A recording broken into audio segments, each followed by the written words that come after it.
ప్రభు అయిన యేసుక్రీస్తు నామంలో ప్రియమైన దేవుని బిడ్డలకు శుభములు. రోమీయులకు రాసిన పత్రిక 11వ అధ్యాయము 36వ వచనము. ఆయన మూలమునను ఆయన ద్వారాను ఆయన నిమిత్తమును సమస్తమును కలిగి ఉన్నవి అంటున్నాడు. ఆయన ద్వారా అన్నీ ఉనికిలోకి వచ్చాయని పౌలు రాస్తున్నాడు. ఆయన నిమిత్తము అంటే ఈ ప్రపంచంలోనివన్నీ ఆయన ఉద్దేశాలనే నెరవేరుస్తున్నాయి. సృష్టి యావత్తు ఆయన ఉద్దేశాలను నెరవేరుస్తున్నాయి. మానవులైతే ఆయన ఉద్దేశాలను నెరవేర్చడంలో వెనకబడిపోతున్నారు. కానీ మానవులు సృష్టించబడినది అందుకోసమే, ఆయన ఉద్దేశాన్ని నెరవేర్చడం కోసమే.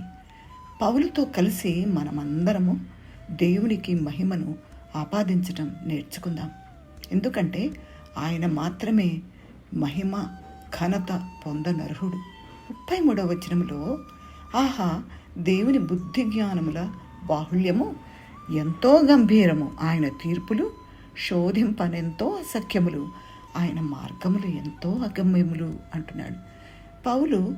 ఈ యొక్క అర్థాన్ని, మరి ఈ వాక్యం యొక్క అర్థాన్ని, మరి యూదులతో ఇతరులతో దేవుడు వ్యవహరించే తీరును వివరిస్తూ ముగించాడు. అంతా వివరంగా తాను చెప్పలేదని అతనికి బాగా తెలుసు. తన ఊహకు కూడా అందని రహస్య సత్యాలు, మానవ మేధస్సు గుర్తించలేని దేవుని జ్ఞానపు లోతులు ఉన్నాయి.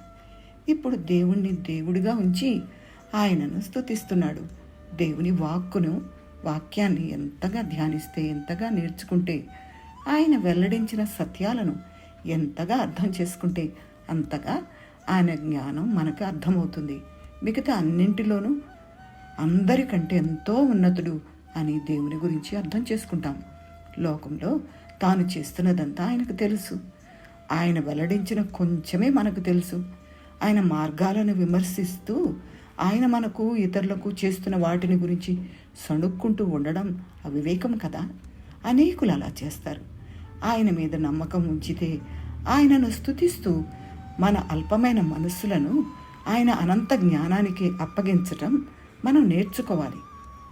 అంతకు మించి మనం ఏమీ చేయలేం.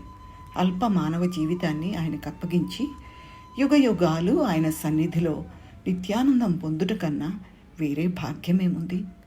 దేవునికి స్తోత్రం. ఆమేన్.